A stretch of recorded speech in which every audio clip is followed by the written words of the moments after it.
Good evening, Gearheads. Welcome to your Sunday night with Speed City. We have a fantastic show for you tonight. This is John Massengale, and I'm joined by Jonathan Green and Les Kaiser. Jonathan, how are you, buddy? Pretty good. If I was any better, it would hurt. Les Kaiser, have you been out hunting javelinas today? I've been out mountain bike riding and avoiding them and could have got hurt, but didn't. Hey, we have a fantastic show tonight. We have an interview that we did a few hours ago with Romain Grosjean, and it was fantastic. We had a great time with him. We have almost 30 minutes with Roman, so that's we talked about everything from his injuries and the crash and all that, but we spent most of our time talking about INDYCAR and his new exciting ride with the Dale Coyne team, and all about what he's going to race and what he's not going to do, some of the ovals and stuff. So we had a great interview with him. To me, it's always fun that when we have him around, because he's kind of like old home week and family, and to me, it's just a very different style of interview when he joins us. I know it's fun because we've been interviewing Roma for so many years now. And, so much of our Formula One coverage is involved with the Haas team. So we've interviewed Gunther and Roman and Kevin Magnussen, who we had on the show last week, so many times. So we have a real rapport with those guys, and it's fun. But, Jonathan, you got to go out to COTA today. Yes, I did. If you remember, we had a young Formula 4 driver on last weekend, Nick Pershing, and he was at COTA today. And so I interviewed one of his teammates, who is the current F4 champion of the United States, Hunter Yeany. And Hunter has moved up to Formula Regional or Formula 3, if you're old school. And he and Nick were testing for VRD. And so I sat down with Hunter. And what I love about Hunter is we've been looking on Speed City for the next kid that will make it to Formula One. And this kid's pretty confident he's the guy. So there you go. Well, I love that, because when we've interviewed him before, we asked him, what's your plan in motorsport? What's your goal? And he didn't even hesitate. He said, I want to be a Formula One driver. He did not mess around. He went straight to it. Didn't say sports cars. He said Formula One, period. So I like his bravado. But we got a couple of stories that we want to touch on before we go to this Grosjean interview and the other interview with Hunter Yeany. And so, Les, you stumbled across a story about NASCAR and hybrid. That doesn't seem to go together.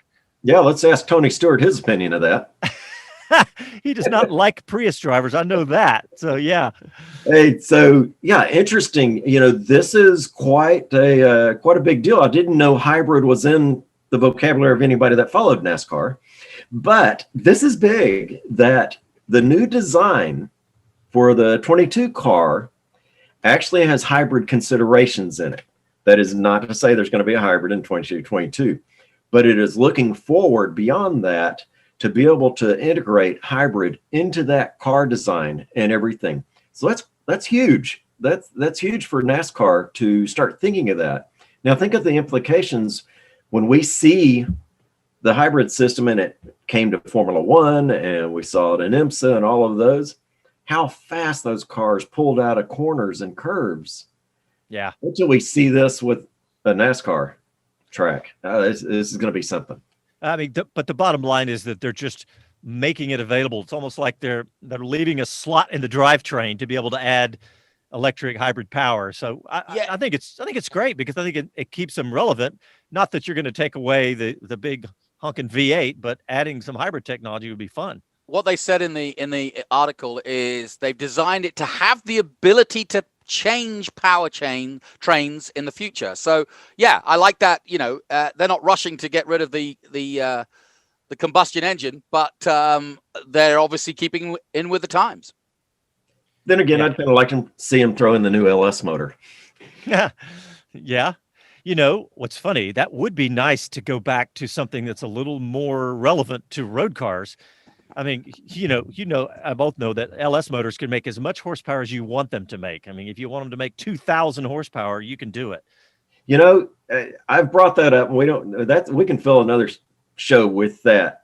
I want to see an OEM windshield put back in a NASCAR, and I want to see a requirement that the car you see racing is available in the same configuration at the dealership floor. So I want that front engine V8 Toyota Camry, please. Yeah. Rear wheel drive. That's a little dig there. But it's true. I think that some relevance, and we don't know what's going to happen, right? With motorsports, the future of motorsports, the internal combustion engine, we have no idea where this path is going to take us. So you just never know. And I think it's nice to leave that door open. Well, and I don't want to just bomb NASCAR, but yeah, the NASCAR, the cars you see during a NASCAR race do not relate to the street car in the slightest at the dealership. Maybe it's time for another class that races what you see out there today. Yeah, well, yeah. And also times they are changing. And I know I can say this as the British guy in his own room, in his own apartment, because you're not close enough to beat me up. But Mustang have just produced the Mach-E, and times they are changing. Yeah, that's kind of like the Porsche Taycan Turbo. Yep. The Mustang is that Mach-E. I mean, it looks like actually kind of a cool car, but it doesn't. I don't know if it should have the Mustang name on it, but it doesn't look like a Mustang. The Taycan Turbo found out where the turbo compressor is. Where's that? In the air conditioning unit. Yeah. Was really cold. I do get why they call the Taycan the top of the line Taycan a turbo, because the top of the line, depending on how you look at it, 911 has been, not counting the GT cars, GT3s and GT-RSs and GT, all that, has been the turbo, right? And so I get it. So, when you say Porsche turbo, you instantly think insanely fast. So I get it, but it still doesn't seem to make much sense. So John, would you prefer if Ford called it the Ford Unicorn rather than the Mustang? I don't like unicorn, but I don't know what they should have called it, but it's not a Mustang in my book anyway. All right, guys, let's talk about another story. Speaking of Haas F1, Mazepin is set to race under a neutral flag. Les, you brought up this story as well. Talk about that one a little bit. Well, so the neutral flag dates back to the drug issues that a certain country has related to other sports. But this Formula One is a worldwide championship sport. And so it is encompassed into the ruling of doing that. So he's going to be apparently representing a small island in the middle of the Pacific that nobody knows. Yeah. I found the art. What do you really mean? I know he was flagged for bad behavior, but what flag is he running under?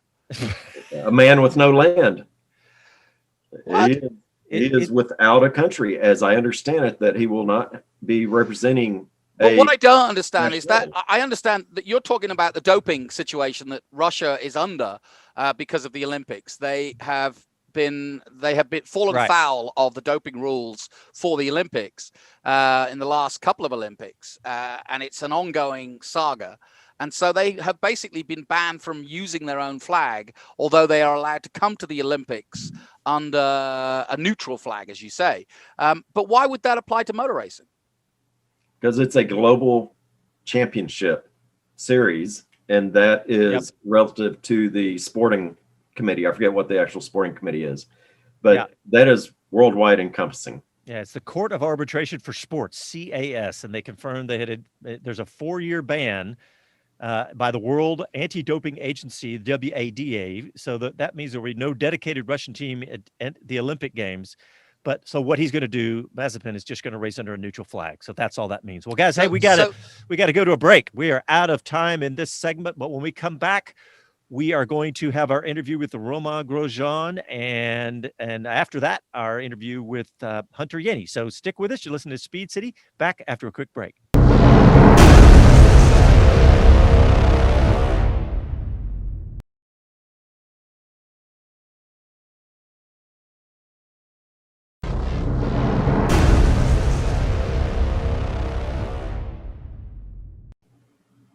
All right, welcome back to the show, and we are going to go straight into this interview we did with Romain Grosjean. We did that just a few hours ago and caught up with Romain and talked about everything from his injury to his upcoming season in INDYCAR. So here's that with Romain Grosjean.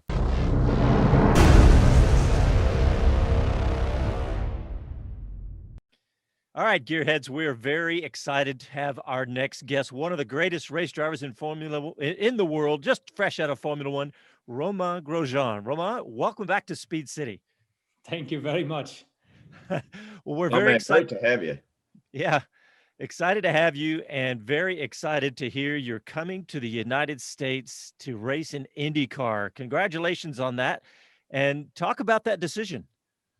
Well, I think yes, it's a great move, and I'm super excited about it. The first thing I must say is that I'm very enthusiastic and thrilled by the welcome I had from the whole IndyCar world and generally the fans. I think they're happy to see me racing, obviously after what happened last year, but also racing in IndyCar.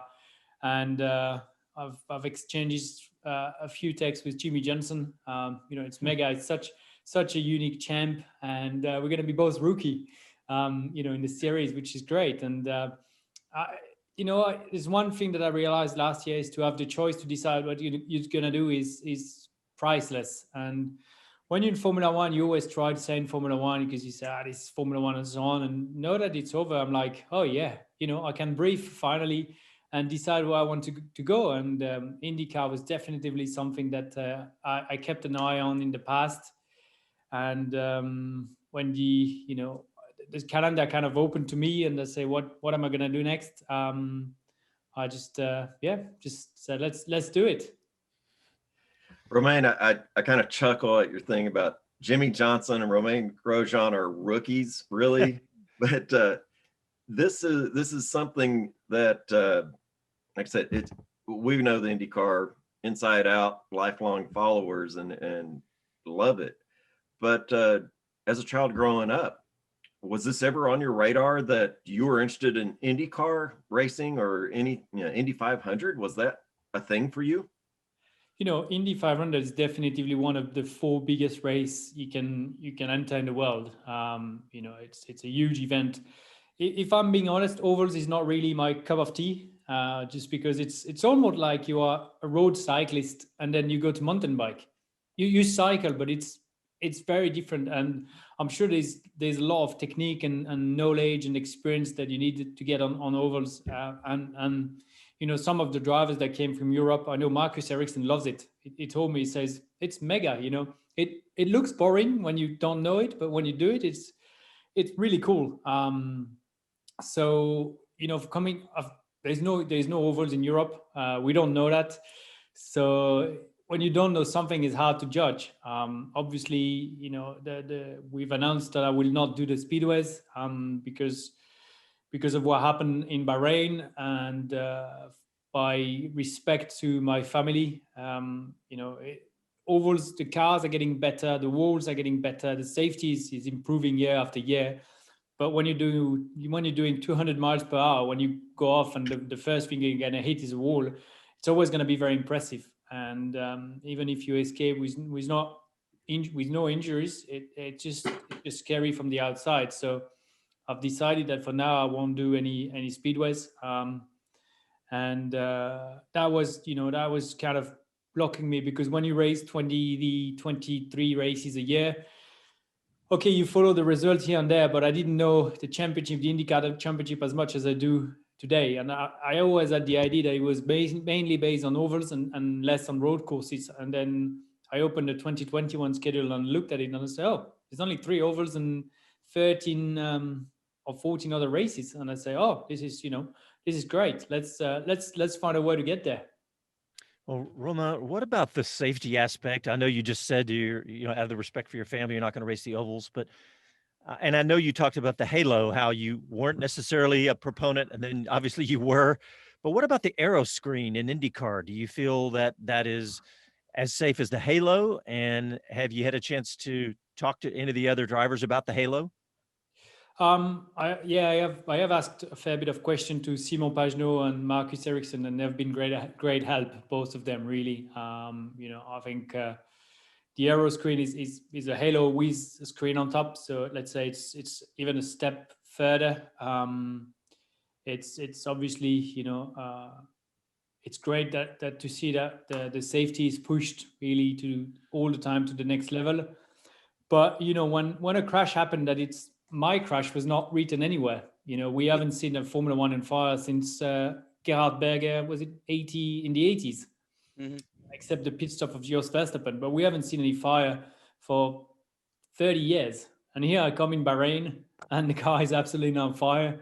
And everything that we write in safety and everything, all the steps we do, they're always in a not control environment, but all the last big crashes have happened because nothing could have happened, or terrible things could have happened. If we look at Antoine Hubert, the impact between Juan Manuel Correa and Antoine Hubert, if he was a meter more to the right or to the left, would have been the same story. Same thing with Jules Bianchi. If he had hit the 1 more meters to the right or to the left, he would have been fine. All those crashes, obviously, they improve safety. And today, Jules Bianchi saved my life with the halo. But we could say, why did the guardrail open when I hit it? That created the chain of reaction that the car then went to two parts. The fuel tank got open and I took fire. But that's not written. So we're going to learn from it. We're going to move forward. And obviously the aeroscreen is a great thing. The walls, the safety walls are great. The chassis are better. But all the big crashes we see nowadays, they're just because something wasn't written or wasn't thought of, because you can't think of every possible scenario in the world. You're right. We had Dave O'Neill with us, your buddy from Haas, and he explained what happens after that accident to the equipment and the studies and everything that goes on to what is left of the car and all the video studies. And it's great. They don't give up. They actually dig into those examples and learn from those. No, for sure. We're working with the FIA. I'm very much involved in safety now. We're trying to understand what can we do better on the gloves. I had zero burn on my whole body, but you can see my left hand was touched. And how can we improve the gloves? How can we make it better? Obviously, your hands is the first thing you're gonna use to jump out of the car. How can we make sure that if there is fire, then it resists as well as the balaclava, the helmet, the underwear, and so on. So we're going to learn a lot from it. We're learning from every crashes in motorsport, and that's a fight that will never stop. Safety, we will always try to push it to the next level. Romain, I got a question, because obviously this was a big decision for you. By the way, going back a step, we've decided to start a Talladega Nights, Jimmy Johnson, Romain Grosjean championship separately, because he's doing the same races that you're doing. So it's only fair that, that's how you're judged. So we'll be keeping a tally on the Johnson Grosjean fight. We're still developing the trophy, but yeah.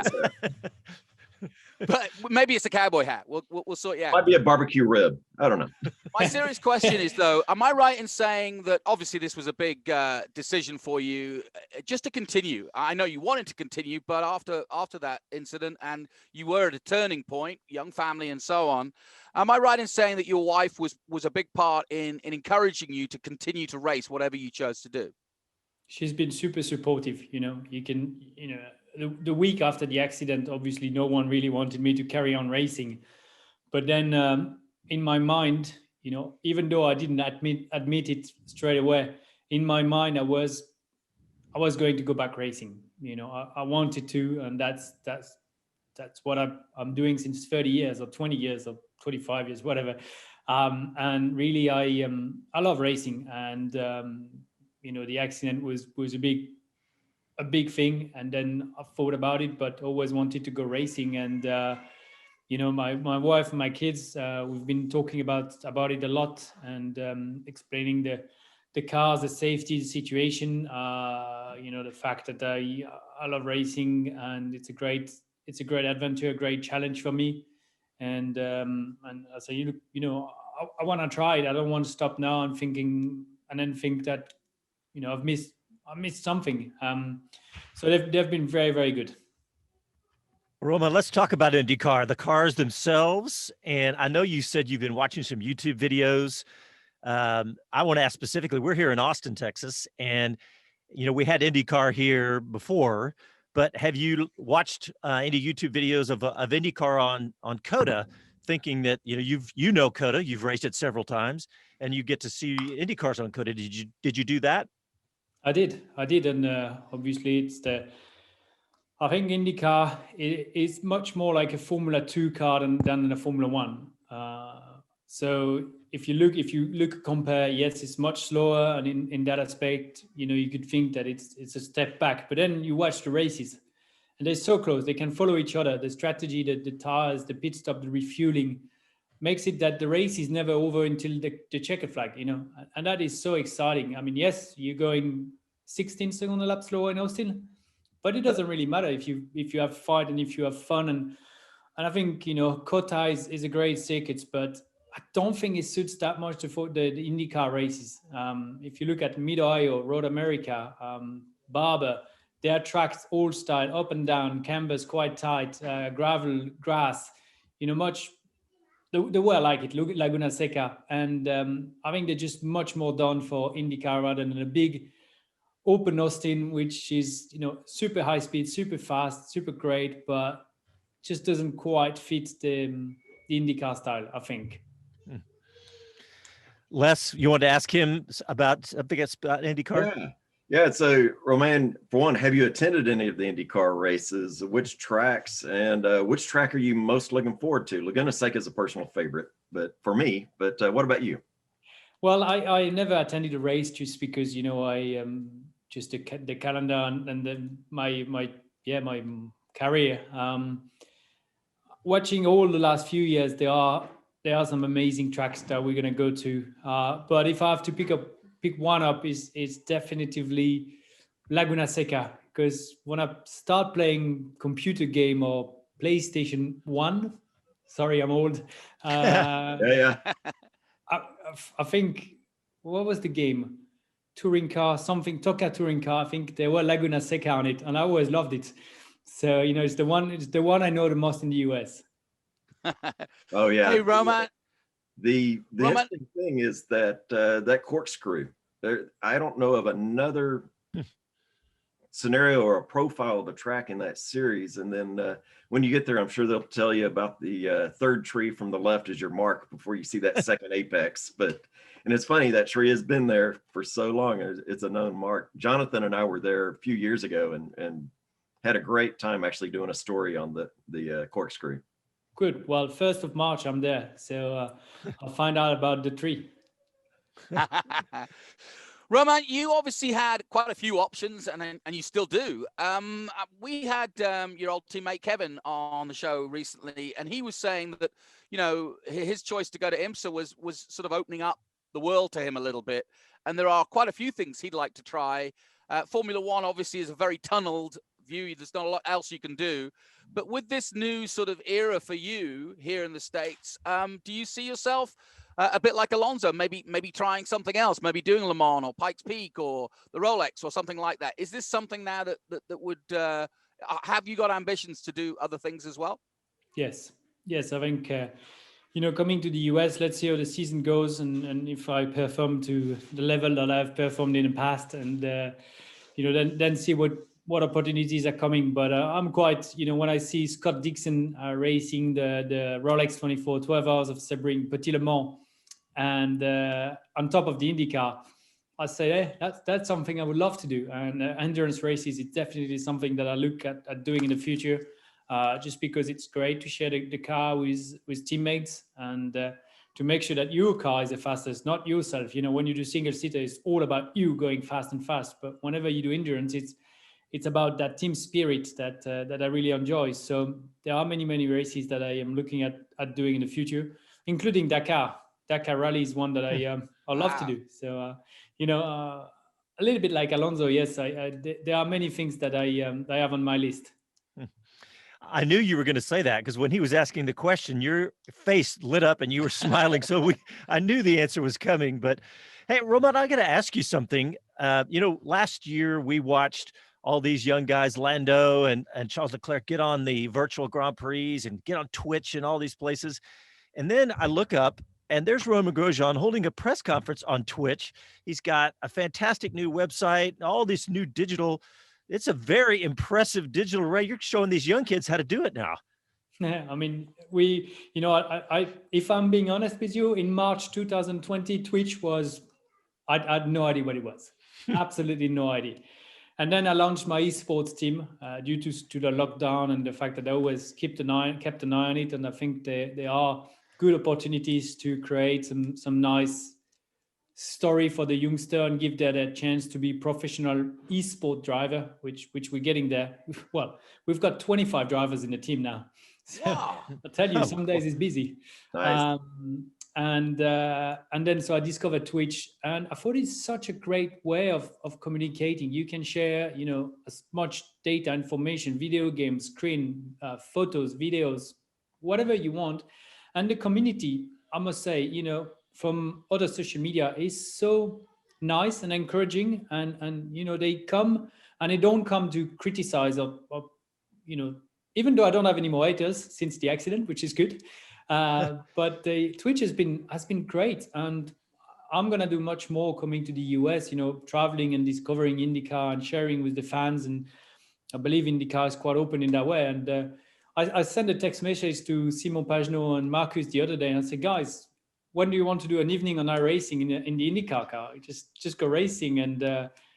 And Simon replied, oh, maybe the IndyCar does the iRacing series again March. And I was like, yeah, let's do it. I'm well up for it. And it's I discovered that world. And I was going to go now a little bit in Barber in the IndyCar car, but obviously I came to see you guys. But before I remember that I had to come to see you, I was going to go in the simulator.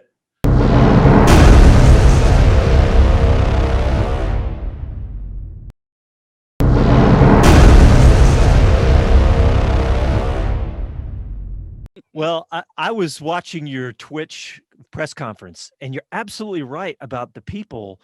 And I've seen this before on Twitch, but the people were so encouraging. It's very refreshing not to have that same vitriol and all that you see on Twitter and everything. But also I like the authenticity of it.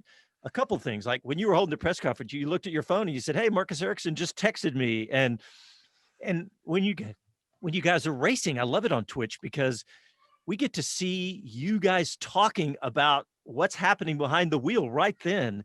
And I thought, you need to man, be careful though. yeah, Sometimes you swear a little bit too much, and you're, oh dear, I'm live here. I forgot about it, And esports, it's a video game, but when you want to go fast and you're on it, I mean, you spend hours practicing, doing the setup, anti-roll bars, springs, dampers, aero level, and so on. And then you go into it, and then you watch the data, and then you check how you can go faster.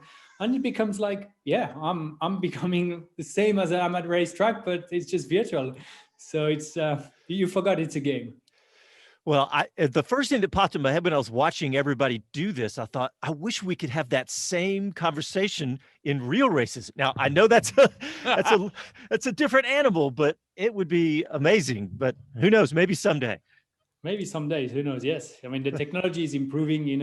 We can see some great stuff. I think Will Power posted last week a video from his helmet. I think it's a cam box that he used, a lap at Sebring inside the helmet. I mean, the quality, the stability, you're just in there, and there is, the technology is getting better and better year after year. And yeah, you're right. I mean, Twitch is a great way because you discover people a little bit more natural than in a normal press conference, where you just reply to answers and so on. Whilst when you're on Twitch, you're into your element, you're at home, you feel good, and you just enjoy and talk and joke, and people love the authenticity. Now listen, Romain, I've got my PC just set up over here, and I'm twitching to get my hardware. Now, I know that you're the man to talk to about Fanatec. So what should I get? Well, depends which game you play. Well, I've got to do F1 because I'm still in F1, unfortunately. But I can do anything. I want to do rally, I want to do Indy, and I want to do F1. Well, Indy is on iRacing, I think. Factor 2 as well. F1 is on F1 and Codemaster. I would say go for a podium steering wheel, DD1 or DD2. The difference is not as big as you say. The wheel, the F1 wheel from Fanatec is pretty good. You got all the buttons and the switches to do whatever you need. DRS, brake balance, change the airs as well on iRacing, change the brake balance, this thing. And then the V3 pedals, they're actually pretty good. The pedals probably does the less difference from what you can get. And then it's all about the graphic card and running the best setup you can I would say widescreen is enough. A 49-inch widescreen is pretty good. The triple screen is the best options, but when the setup goes wrong, it's a mess. So the widescreen is actually pretty good. Hey, all right, I'm coming for you. This is good. I'm I ready. like it. I'm All ready. right, listen, serious question. Where in the States will you base yourself, and where in the future? I mean, is there somewhere that you want to see in the States? I know you enjoyed coming to Austin, and we had some fun. But where do you think you'll be based? And have you talked to Dale Coyne about that? I've spoken with some of the drivers, and I know I've got some friends living in Miami, as well as Ed Jones, my teammate, is down there. So I think I'm going to base myself there. I'll be still traveling to Europe as much as I'm going to come and then go back to Europe. So I'm still based Europe, but when I come and I've got a couple of days, like between the Barber and Laguna Seca test, I'm going to come to Miami. Few reasons I can't cope with the cold on my left hand. The new skin really struggle. And I watched the weather in Chicago, and it was minus 27 degrees Celsius overnight. And I say, guys, you've got to come and pick me up in the room with the car and drive me into the shop. I'm not coming anywhere out of my room. Forget it. So I think I need temperature and humidity for my hands. So Miami is a good place, and I love tennis. I love kite surfing. So I've got the beach down there. And whenever in the summer the family is going to come, we're going to spend 2 months in the US all together. So maybe discover Florida, maybe rent an RV and go from one race to the other on the RV. I mean, we open to a lot of stuff. And as I say, if I really enjoy my life, I do a great job and I've got some good opportunities in the US, we may come and spend a few years there. And, I'm 35, but I feel younger. So I want to ask you, how is the hand coming? I know you said in your press conference it was, moving along well, but and when do you think you'll get in an INDYCAR next? And when's the first test for you?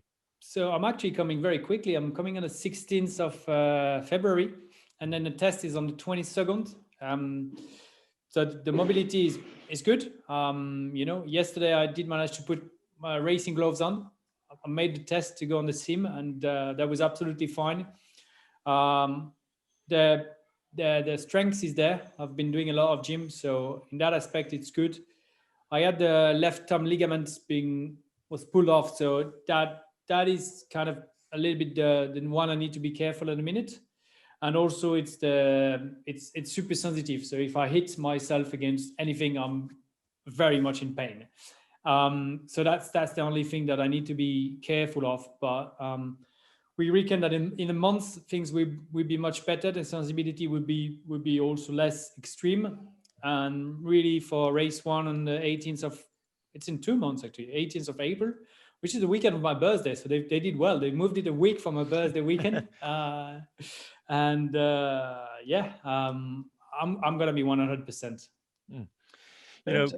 Jonathan mentioned we had Kevin Magnussen on the show last week, and he did fantastic in the Rolex in the 24 Hours of Daytona. And although he did make that one little mistake in the pits, behind the wheel, he was phenomenal and just really exciting to watch him. Have you thought about how to get educated on the nuance? His was a simple, he let the wheel spin a little bit in the pits. Have you thought about the nuance of the rules and making sure how you go about learning all that? I read the INDYCAR rule book, and that's the first rule book I've read in my whole life. And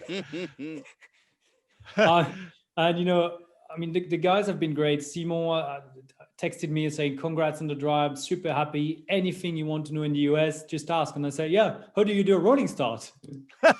Yeah. yeah.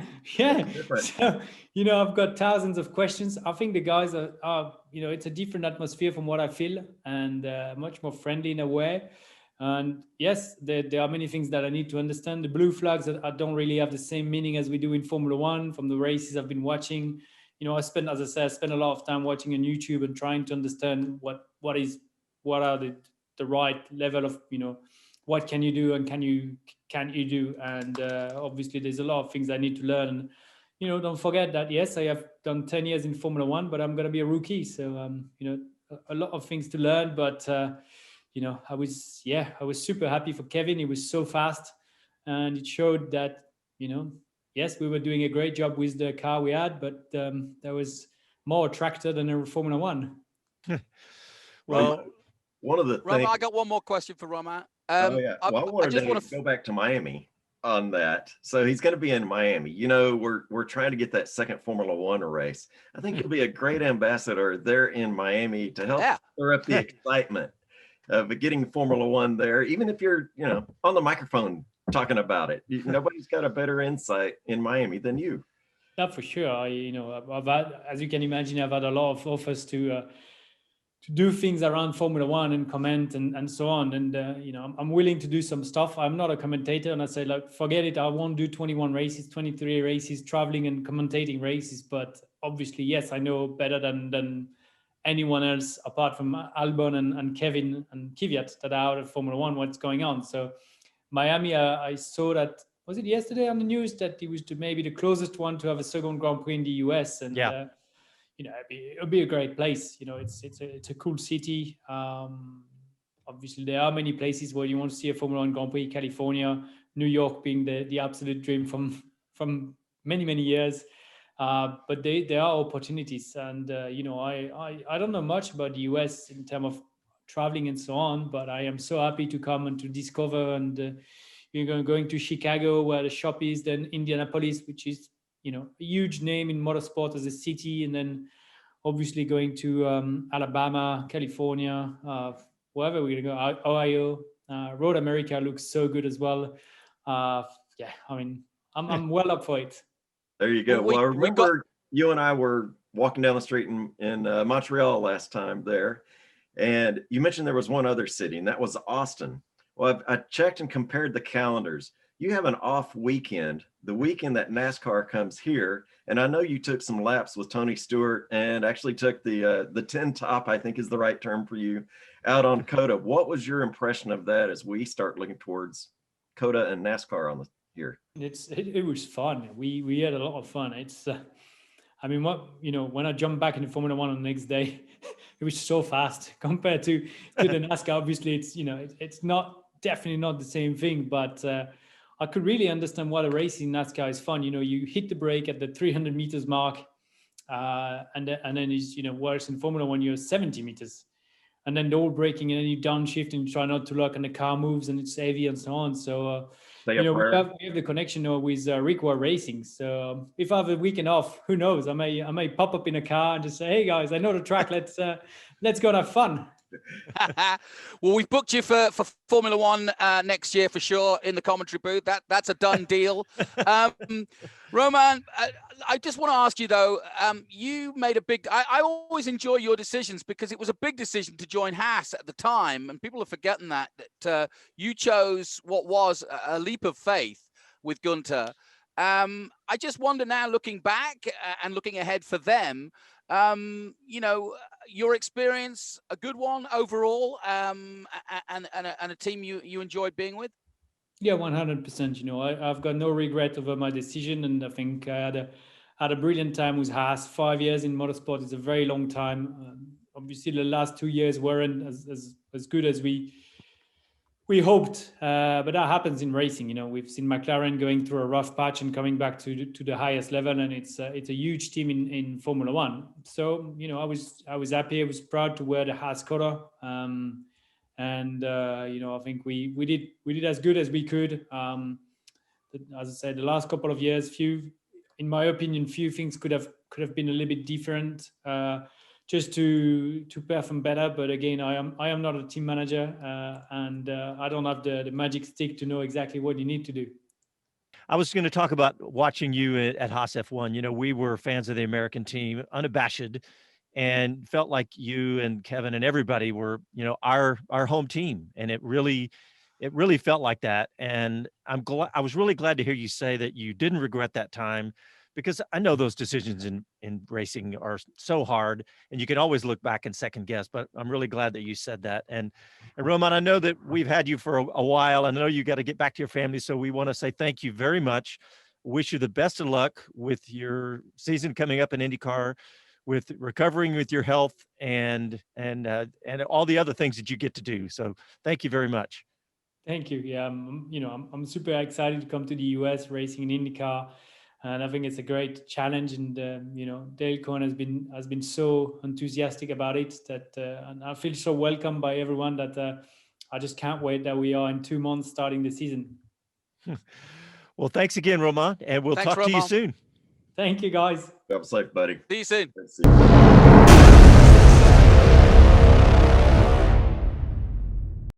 All right, guys. I was so excited, and we had such a blast with Romain because he's I really like him, and I really thought it was interesting what he said about the fact that his haters are gone. After that crash, there were memes and everything about Romain, and all that is out the window now. And I I'm think going to tell you, keep an eye out for the NASCAR stop here at COTA. That kind of piqued his interest a little bit. yeah, that'd be great if he could come down. That'd be awesome. Hey, he'll be stateside. All right, well, guys, let's go to a break, and when we come back, we're going to have that interview that you did, Jonathan, out at Circuit of the Americas today with up-and-coming young driver Hunter Yeany. So you're listening to Speed City, and we'll be back after these messages.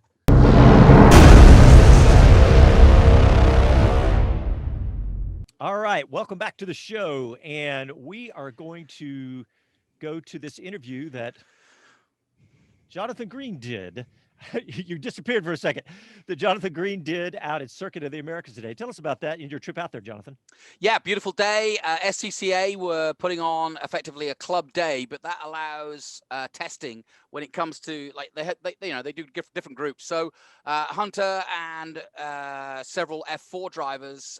So a couple of teams, including our own Jake Bonilla of San Antonio, were there.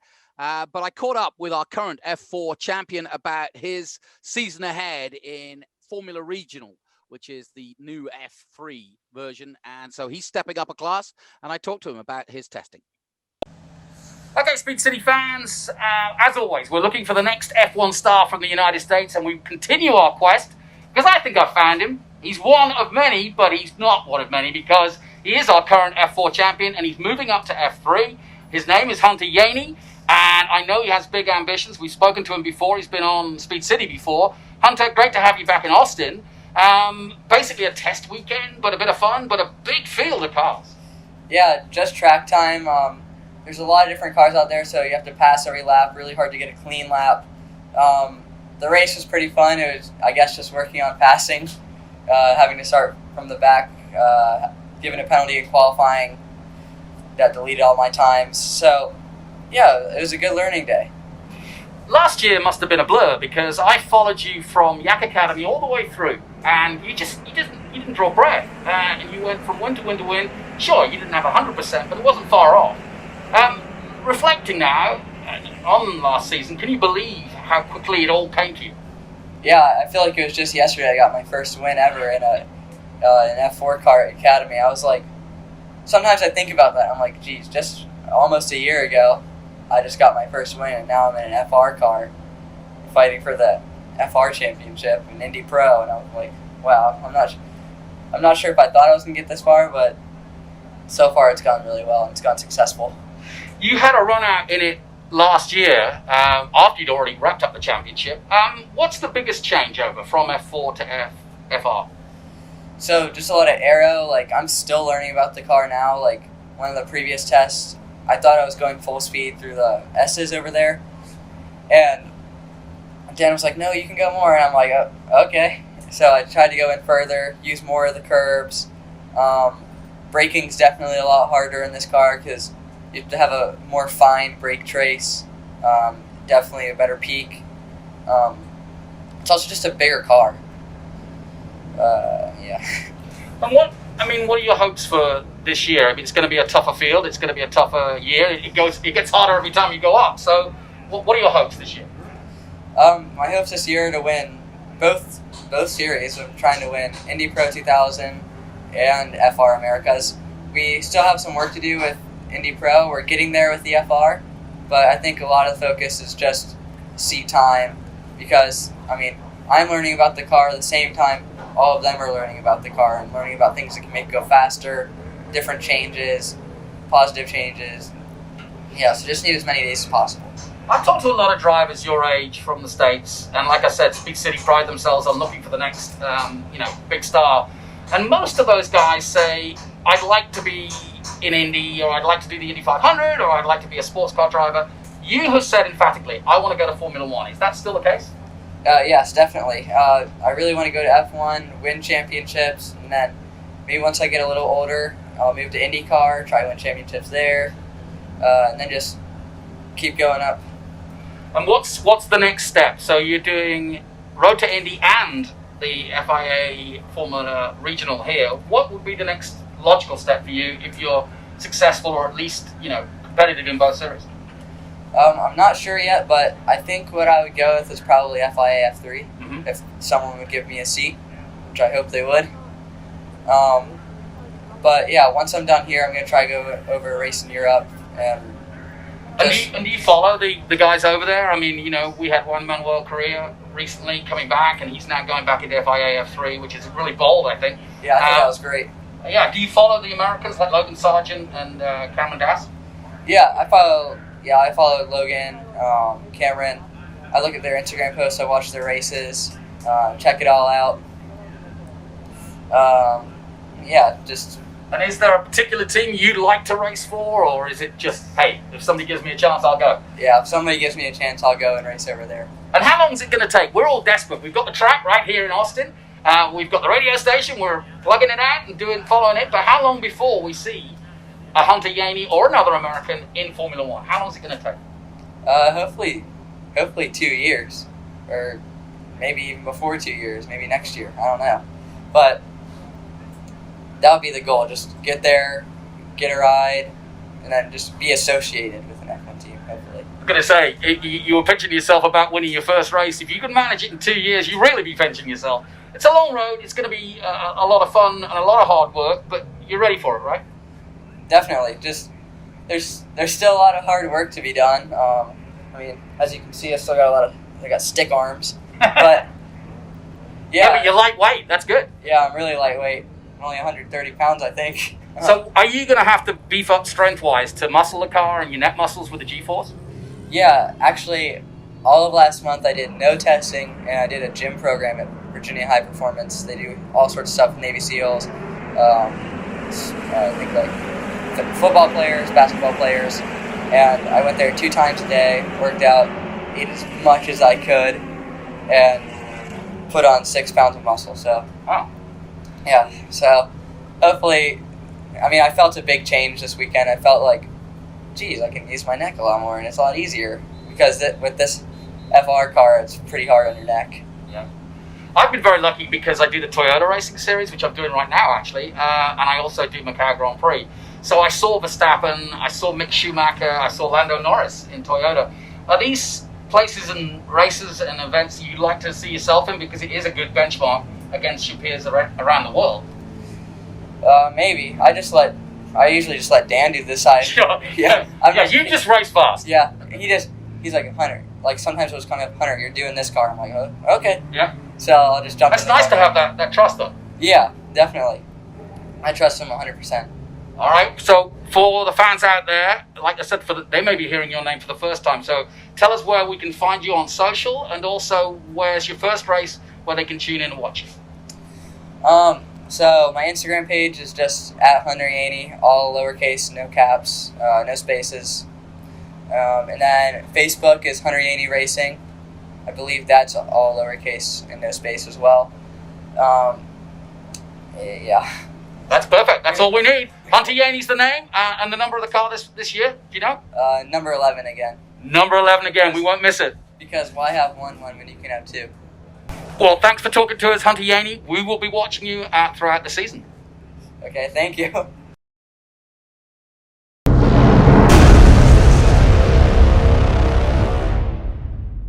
Seems like a likable kid, and I like his aspirations, Jonathan. Yeah, he's not shy, is he? And I love that fact, because that's what gets you somewhere. And I mean, he has literally bounced onto the scene in the last year or so, and he is the real deal. I mean, he's the right age, he's winning, he's in a good team, he's got that attitude, and he is focused on making it to Formula One. Yeah. Well, what else was going on at Dakota? Well, it was SCCA, so lots of different group club racing. But I'd never. I mean, there must have been probably 500 competitors taking part. So brilliant. A full paddock, commentary blaring out. It was great. It was great to actually be out and about and see some motor racing. I know. I was jealous. I did get to spend the day hanging out with my son, working on the Porsche engine that we've got as a project. So, Les, you're going to be jealous. We got the blast cabinet up and going and working it. Air compressor was great. So we had a blast in the shop today. But hey, Jonathan, you said Jake. I think if he's from San Antonio, it's probably pronounced Bonilla. Bonilla, yeah, Jake Bonilla. Nice kid, 19, I think now, or 18 or 19, and he did Formula 4 last year, and he's doing it again this year, and he's going to be one to watch. I want to get him on the show as soon as we can. Yeah. Hey, I saw a story on motorsport.com. Let's shift back to Formula 1 real quick. And this is, there's going to be a lot more to this, but it was what Dominicali is changing for F1's next era. And it talks about all these things, but one of the big recurring themes it keeps going over and over is about this focus on the United States. Jonathan, I know this, you've been pinging me about this for the last several days. I know you are excited about this. Well, his comment was really both poignant and correct, and excited to hear it from the new boss of Formula One. And it's not any different than what Liberty have been saying, but he was a bit more strident in his comment, which was, we need F1 news stories in America every day, every week, not just the week we're coming to Austin. And I was like, here. We're singing from the same hymn sheet in that respect. And here we are. We're ready to go. So, Dominicali, bring it on. Yeah, and we can help with that. Yep. Yeah. We know. He also, Les, he talked about Miami too, and he said Miami's ahead of every other spot in the United States for a second race. He didn't say it's a done deal. He just said it was ahead of everybody else. I agree. Miami is there. We know there's a big push with a lot of the folks are there.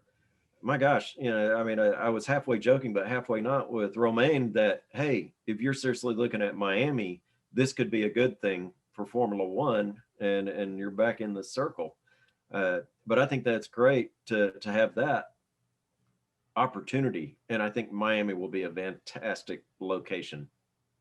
Jonathan, what do you think about, what's your expectations for Dominicali versus Chase Carey? I'm actually quite excited because Dominicali, I mean, when you actually look at the who's running the sport with Ross Brawn, Dominicali, these are all ex-Ferrari people. So there is a camaraderie and an understanding between all of them. Ferrari remain the most important team. And not to overdo the Ferrari thing, but Dominicali's been there, done that, and got the T-shirt. He's been a team manager. He's run Lamborghini. He's run, this is a guy who gets it. And I think he's going to be good for the sport. He's a breath of fresh air, and he is Formula One through and through. And so I think with the combination of your Liberty Media in the States and a very Italian but very politically minded guy to deal with Jean Todt of the FIA, also ex-Ferrari. You know what I'm saying? You put Jean Todt, Dominicali, and Ross Brawn. They've worked together for years, all at Ferrari. Now they have very different roles, but they're all working for the same cause. Yeah, it's going to be really interesting. And Jonathan, you just brought something up about all the Ferrari people that are around that. Remember, Luca is also from Ferrari. He's one of the head or director of communications. Calagini was with Ferrari before he took the role in Formula One management as well. It's an interesting combination of people that all have a Ferrari history specifically. Yeah, no doubt. I was thinking about one of the differences. When you think of what Chase Carey did, one of the big things they talked about when they first bought FOM was the fact that they were going to do a lot more digital, right? And they came in and they inflated the social media. Some of it, they didn't even have a YouTube account. They've done all this stuff on digital, which has been great. But like a lot of motorsports, I think that the OTT has, first of all, they've had a lot of technical problems, and still last year they had technical problems. Even towards the end of the season, they had technical problems. But I think that OTT hasn't been as successful as everyone thought it would. I think that the numbers are down. our numbers are not what they expected, not down. They're just not what they expected. I think they're better year to year, but they haven't exploded like everybody thought they would. And I think when I think of the Chase Carey era, I think of that one of his big pushes was digital. And I just wonder what's going to happen with Domenicali along those lines. Yeah, and you've got to remember OTT, which stands for over the top, which means it's another broadcast as well as or on top of your scheduled ESPN coverage or Sirius XM in our case. So it is. I think it's going to take time. The world of TV is changing, and the world of providers and how you get your sport is changing, and so it's going to take time. Yeah. That's going to be a fun one to watch. All right, guys. Well, we are out of time. It seems like a show flew by tonight, but thanks everybody for tuning in and listening on the radio or watching us on the social media. And of course, every Sunday night you can catch us here. And when the Formula One season starts up, we'll be doing the pre and post race shows on national radio. Go to our website, speedcitybroadcast.com, to see all the details. Gentlemen, have a good Sunday night, and everybody, we'll talk to you next Sunday night. Happy trails. Ciao, y'all.